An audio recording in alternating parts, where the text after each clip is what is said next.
Bonsoir, ça fait plaisir d'être avec vous ce soir. J'espère que vous êtes bien installés, confortablement chez vous. Et j'ai le plaisir de vous présenter ce petit webinaire qui va être assez rapide, se mettre dans la peau du client, ou plutôt, si vous préférez, se mettre dans sa tête. Si on commence à regarder l'organisation depuis en haut, en prenant l'ascenseur spatial projeté par Google, et que l'on descende les étages, ou qu'on aille du macro jusqu'au micro, quand on arrive et qu'on regarde une organisation, on peut la voir sous plusieurs axes ou sous plusieurs angles. Et là, nous les représenterons sous la forme de canevas avec un axe central qui sont les valeurs, c'est l'axe de cohérence de l'ensemble. Donc, ce sont quatre autres facettes, à part celui des valeurs, sur lesquelles on peut se pencher pour mieux regarder l'organisation. Donc, si on prend dernier étage, qu'on appelle gentiment le chapeau, c'est le canevas de la responsabilité sociétale des entreprises. Si l'on descend d'un étage, on arrive sur le canevas de la stratégie. Et si l'on descend encore un étage, on se trouve au deuxième, on retrouve le canevas de la gouvernance, qui est tout le modèle de relation que l'organisation peut avoir avec ses différentes parties prenantes. Et si on arrive au rez-de-chaussée, on voit la logique de l'organisation, le canevas du modèle d'affaires où on va définir le modèle d'affaires de l'organisation. Et dans ce modèle d'affaires, on a un point central ici qui est le pourquoi et le qui. Le pourquoi, les besoins de la clientèle, et le qui, bien entendu, la clientèle, que ce soit des bénéficiaires ou des clients. Donc, si on regarde d'un peu plus près, ces bénéficiaires et ces clientèles ont des besoins. Mais comment est-ce qu'on peut analyser ces besoins, qui va être le sujet de ce soir? Quand on est face à un bébé, analyser ses besoins quand on a un simple cri ou un pleur, bah, c'est assez difficile. On est obligé d'imaginer des choses et ensuite on est obligé de d'interagir pour voir si on est arrivé à quelque chose de correct ou pas, si on a bien deviné quel était le besoin réel de ce bébé. Quand on regarde nos usagers, nos clients, nos bénéficiaires, ils peuvent être soit une personne physique. Dans ce cas-là, on peut se mettre justement dans la peau du client pour essayer de deviner quels sont ses besoins et quel est son environnement. Et on peut utiliser, bien entendu, la pyramide de Maslow pour faire une classification de ses besoins, où Maslow disait justement qu'il est inutile de remplir les besoins d'estime si les besoins physiologiques n'ont pas encore été satisfaits. Mais on peut aussi avoir une organisation, une personne morale, comme client ou bénéficiaire de notre action, de nos activités.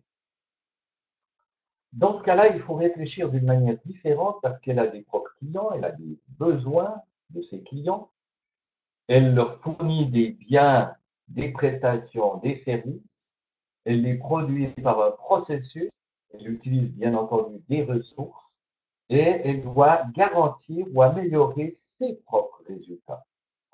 Et ces propres résultats, on peut les classer sous trois grands domaines. Un domaine d'efficience, c'est arriver à faire plus avec moins de ressources. L'efficacité, c'est arriver à bien faire, arriver à faire ce qui a été prévu. Et l'effectivité, c'est créer de l'impact. Donc, on va pouvoir, et les organisations, si ce sont nos clients et bénéficiaires, à mieux se comporter dans ces trois domaines de résultats, ce qui revient à la classification de Maslow pour les personnes physiques.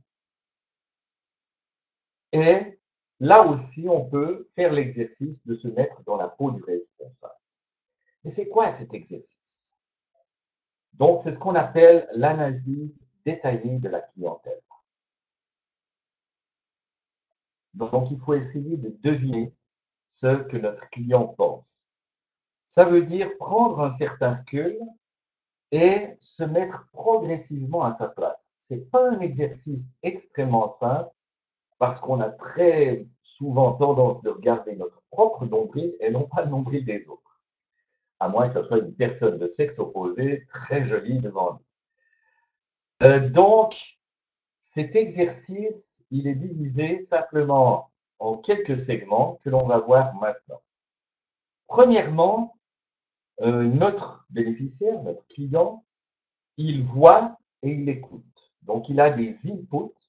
Il peut voir l'environnement, il peut voir la publicité qui passe à la télévision, des médias, il peut lire les journaux, il va avoir des amis, des voisins, il va voir des produits dans des magasins. Donc, il va voir énormément de choses qui vont influencer sa manière de penser. Mais il va aussi écouter, que ce soit des amis, des collègues, de la famille, son patron, les rumeurs, les médias, la télévision, la radio. Tout ça lui amène des informations et l'amène réellement à penser et à ressentir certaines choses. Donc, il va réfléchir à qu'est-ce qui compte réellement pour lui, quelles sont ses principales préoccupations, ses soucis, ses envies, qu'est-ce qu'il ressent, ce qu'il perçoit. Et à partir de ce qu'il pense et ressent, il va agir. Donc, il va se mettre à faire des choses pour lesquelles il peut avoir des obstacles à surmonter, il peut avoir des plans qu'il fait et un agenda. Mais il parle aussi, donc il repasse des informations aux autres qui sont autour de lui, il donne son opinion, il interprète les choses et il finit par influencer les autres. Donc ce contexte nous permet de mieux travailler la question de ses besoins. Je suis toujours catégorique, je dis les gens n'ont pas besoin d'avoir. Parce que si nous pensons, quand on est prestataire de quelque chose, quand on pense à nos clients, qu'ils ont besoin d'avoir quelque chose, ça veut dire qu'on prévoit déjà la solution qu'on veut leur donner. Quand on se met dans la tête client, il faut oublier temporairement le fait d'avoir et penser, mais qu'est-ce qu'ils peuvent faire, qu'est-ce qu'ils vont être capables de faire, qu'est-ce qu'ils ont besoin de faire et qu'est-ce qu'ils ont besoin d'être. Avoir sera simplement un interface ou un intermédiaire pour qu'ils puissent réaliser quelque chose ou être quelqu'un. Donc, quand on va travailler les besoins de faire et d'être, pour les besoins de faire, c'est ce qu'elle aimerait faire ou améliorer dans ses actions. Et pour être, c'est ce qu'elle aimerait devenir dans son intégration dans la société, professionnellement, c'est quelles sont ses aspirations. Donc, ça nous permet d'aller d'une manière beaucoup plus subtile et d'être à l'écoute réellement de ce que pense et ce qu'on envie et quels sont les besoins de nos clients, sans penser tout de suite à une proposition. Donc là, on va utiliser de préférence des verbes d'action. Par exemple, imaginez quelqu'un qui arrive dans notre pays, ne connaît pas la langue, il n'a pas besoin d'un cours, il a besoin de pouvoir s'exprimer en français. Vous comprenez la différence? Maintenant, quelqu'un qui est employé dans une organisation, mais qui a des problèmes, qui stagne un petit peu dans son poste, ben, il aurait peut-être besoin d'être reconnu par ses supérieurs. Il n'a pas nécessairement besoin de faire un cours de communication interne. Ça peut être d'autres choses dont il aura besoin. Ce qu'il a envie, c'est vraiment d'être reconnu par ses supérieurs. Donc, si on arrive à capter la subtilité de ces besoins de faire et d'être, on sera mieux capable de pouvoir ensuite proposer, imaginer et proposer des solutions. Quand on regarde ça, on découvre vraiment quelles sont les opportunités que l'on pourra satisfaire avec nos bénéficiaires, nos clients. Donc, vous avez 3 outils sur le site de Social Business Models qui peuvent vous aider dans cette réflexion avec aussi des petits instruments qui sont vous avez une affiche pour mettre au mur l'exercice, se mettre dans la tête du client. Du reste, une recommandation que je voudrais vous faire, ne le faites pas tout seul cet exercice. Je l'ai fait très souvent en groupe dans des formations ou des ateliers.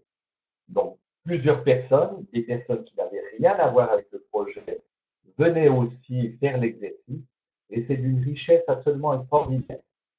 Le gros avantage, bon, vous pouvez aussi très bien le dessiner sur une grande feuille de flipchart et collez-le sur un mur, bien entendu, d'une manière à ce que vous puissiez le retirer par la suite et laissez-le mûrir petit à petit.